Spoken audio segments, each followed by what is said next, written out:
Just one more presentation to go. Our last presenter this afternoon is another very prolific content provider to the Embedded Vision Alliance website, as well as another person that I've worked with on a contributed article.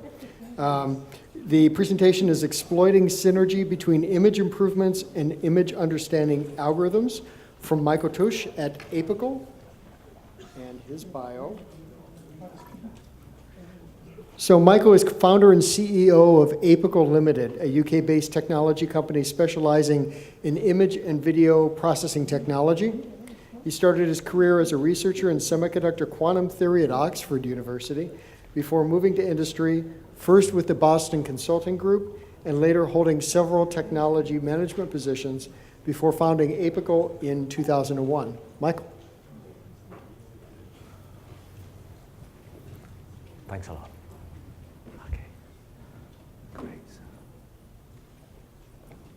Right, do I just click on? Oh, I got it. There we go. Got it. There, I've solved it. Great. Okay. Well, thanks very much for sticking around for the talk. And Brian tells me you're less than 30 minutes away from food and drink. So thanks for your attention. What I wanted to talk about today, we at Apical, we design camera subsystems. So this is the part of an SoC which drives a camera. It's the part that drives the lens and the sensor, and it's also the part that turns the raw data coming out of the sensor into the images that we like to see. And we've been doing this for a number of years, and we support a wide range of cameras spanning both industrial and consumer applications. So we have to produce good-looking images under a very wide range of conditions, both good-looking and accurate. And we have to support a lot of different types of sensors, both standard sensors and high dynamic range sensors and so on. Most of our designs are integrated into SoCs, but we also work a lot on FPGA systems. And we work really hard to push forward the state of the art in embedded imaging. And one of the things we've been thinking about over the last couple of years is how you can actually combine image processing and embedded vision and see if there are any advantages you can take from that combination. And that's really what I wanted to talk about today.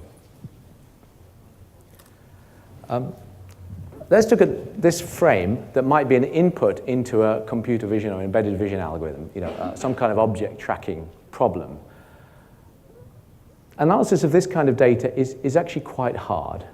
For example, the video is being compressed, and it might be quite highly compressed.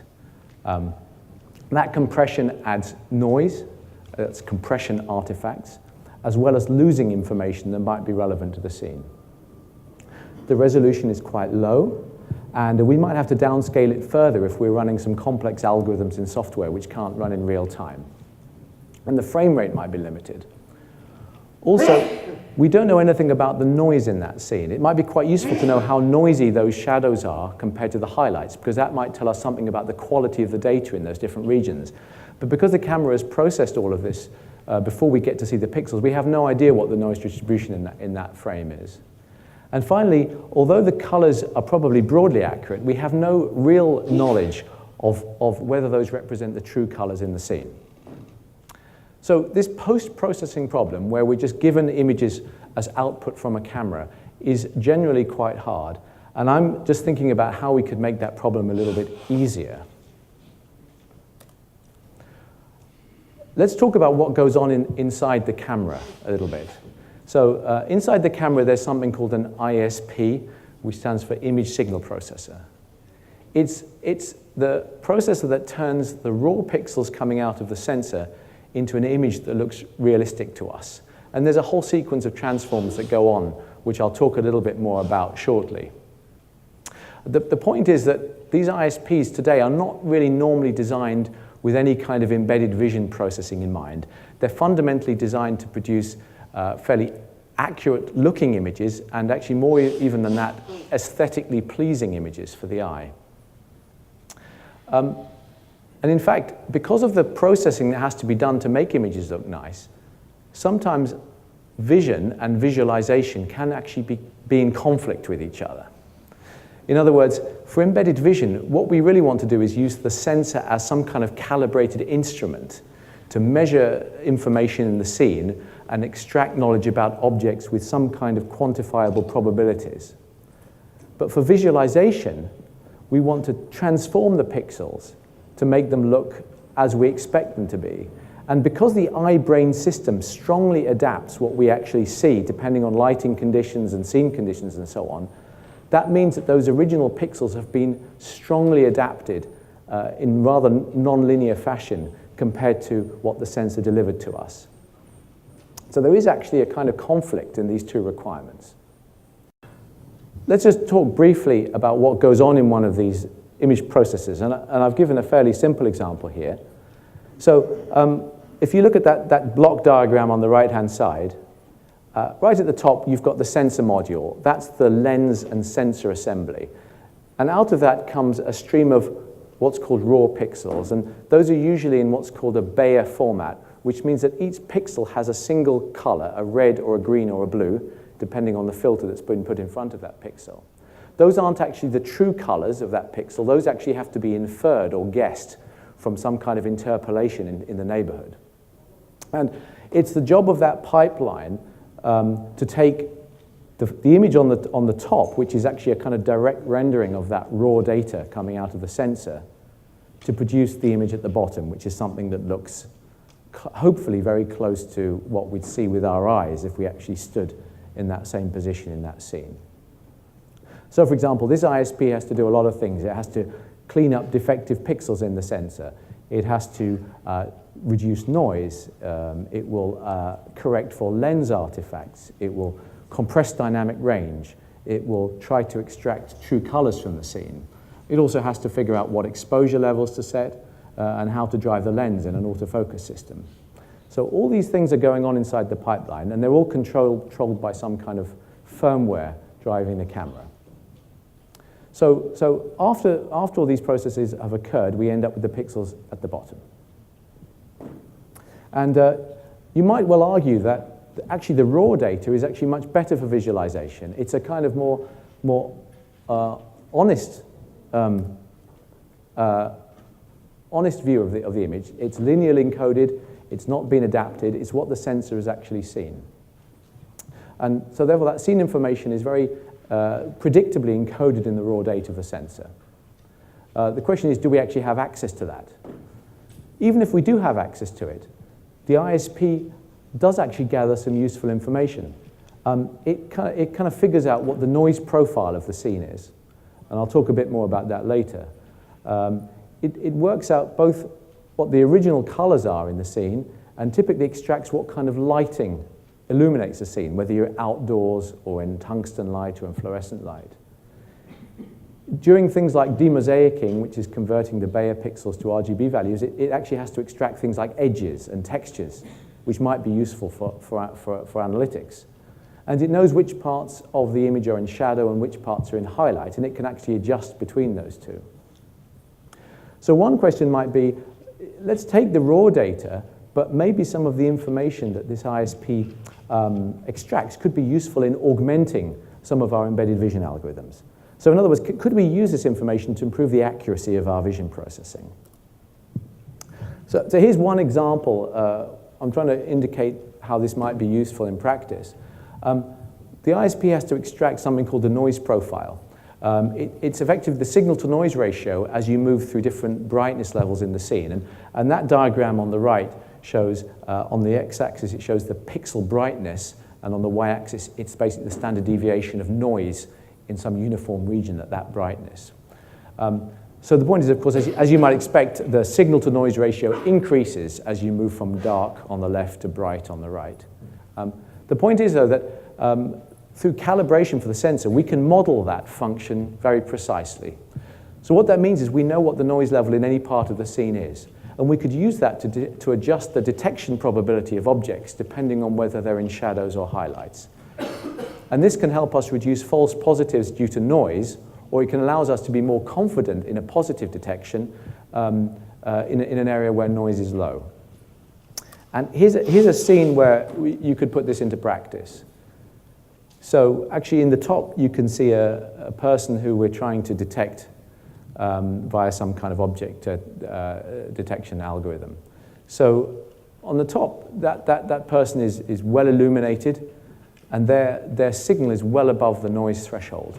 But when they go into the second position, which has happened a couple of seconds later, they're now in a deep shadow.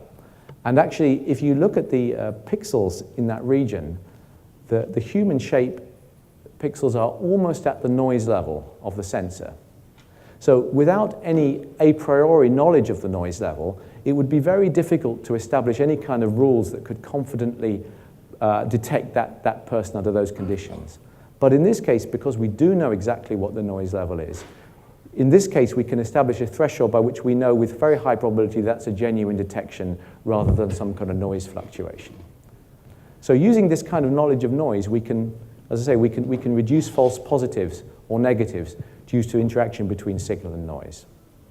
And that's something we couldn't do if we just had those images presented to us as a post-processing task. Here's another example. True colors are not always that easy to achieve in practice. The problem is known as automatic white balancing, or AWB, and you might have noticed in your own cameras that sometimes the AWB gets things wrong, and that might mean that colors don't look totally natural, or in some cases it might fail completely and you get strong color distortions.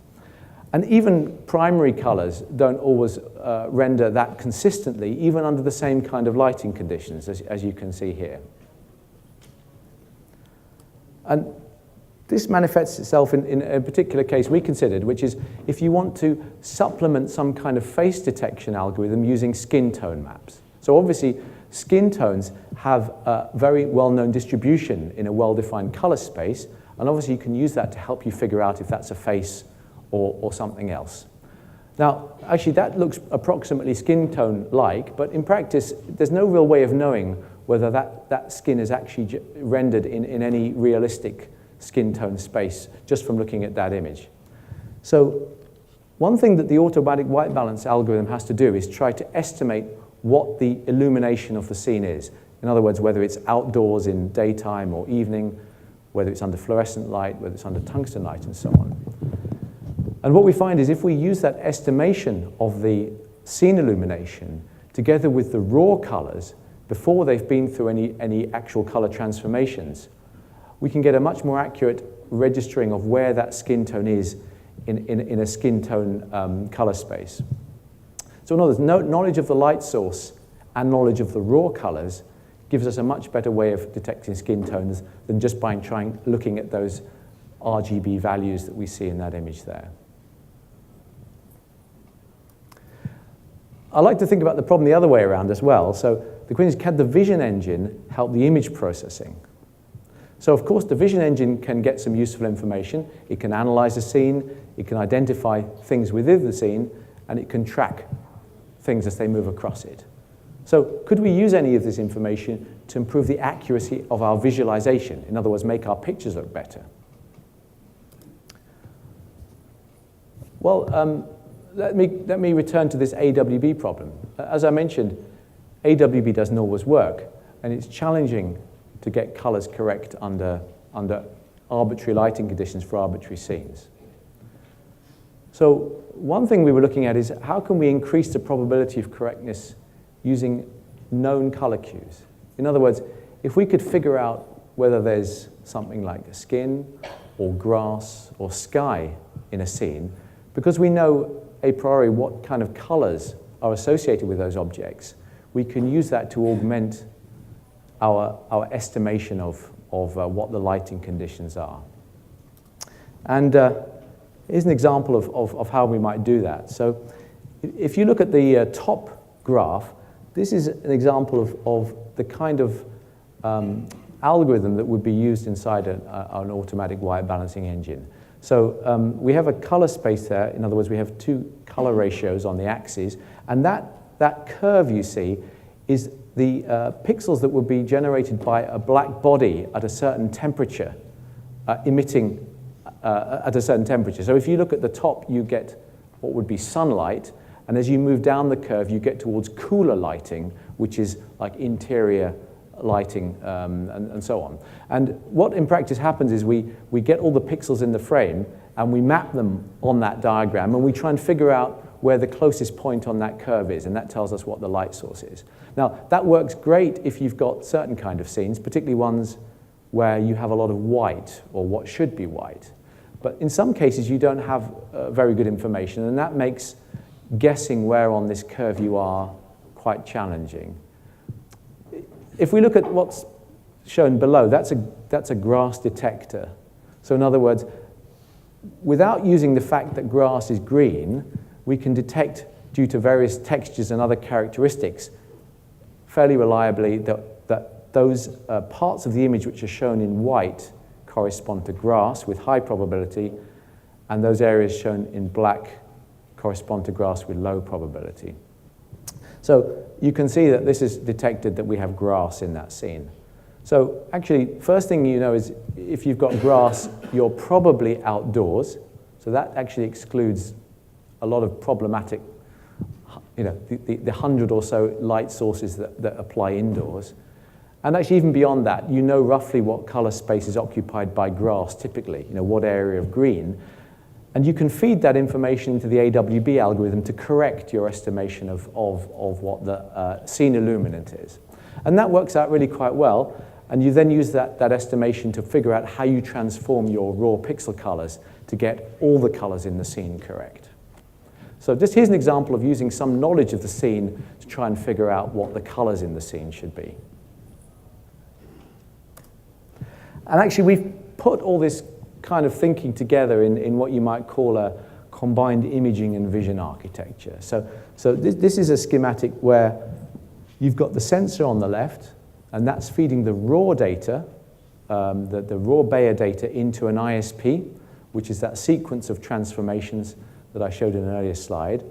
And that's done in dedicated hardware. That's done in RTL for reasons of power and data efficiency. And what we do is we tap that pipeline at the front end and send those raw pixels into an analytics or embedded vision engine.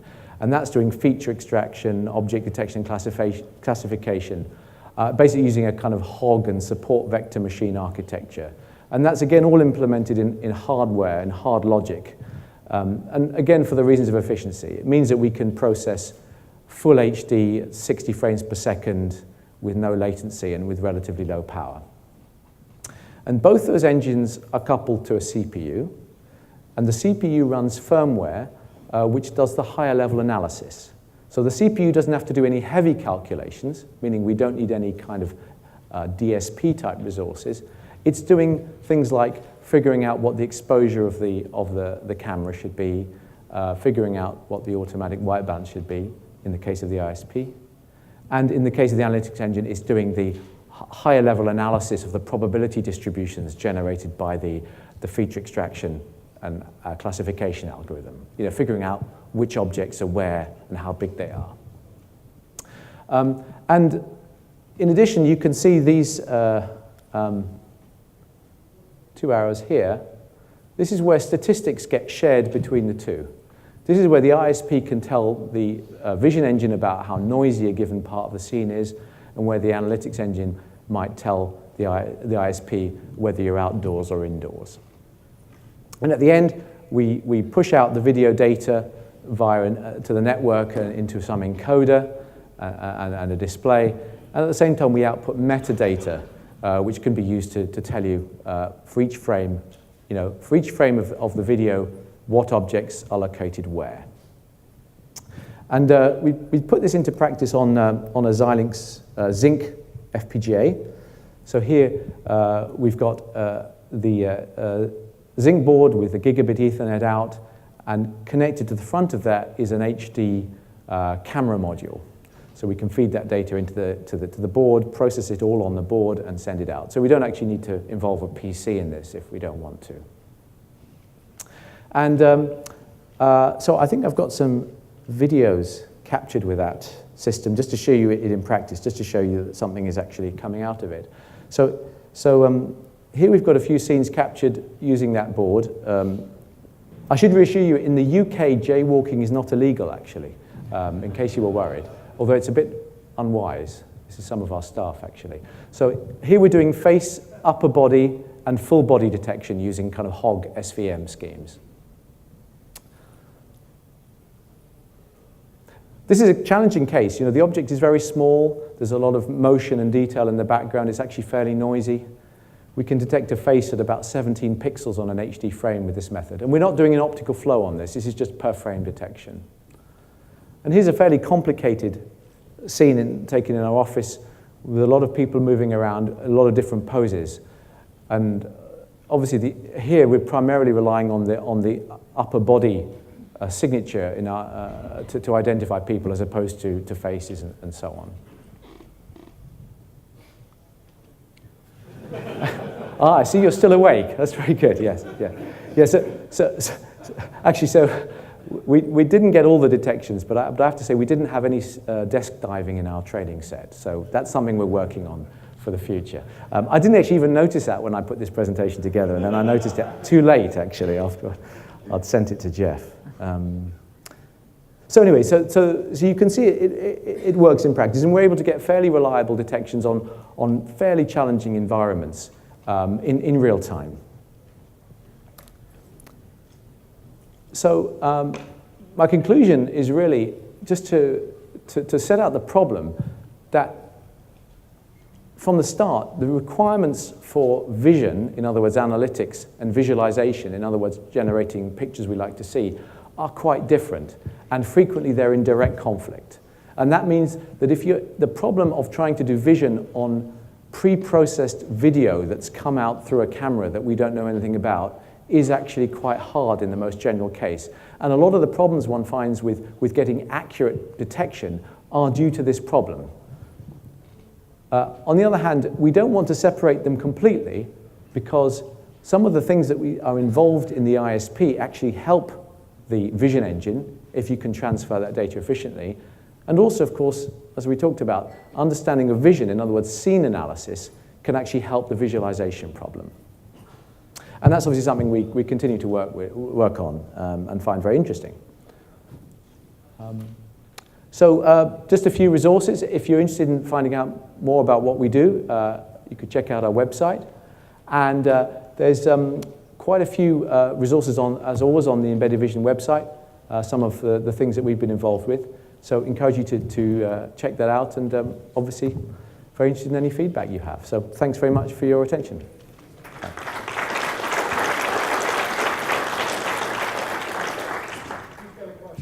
Okay. For your example, for your demo, the very last one, so how did you use because your presentation is all about how to integrate image processing with vision.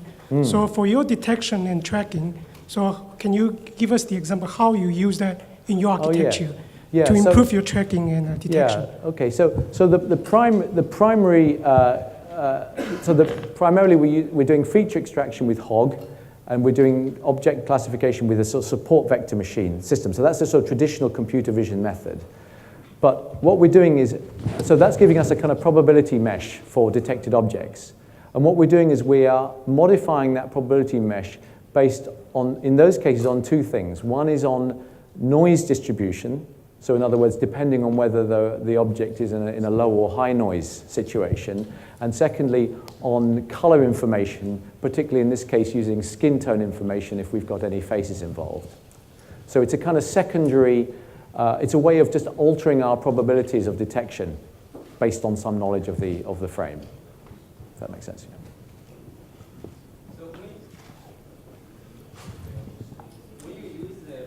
Corner, do you actually get the kind of corner correction message from manufacturer, or do you characterize the spectral response yourself?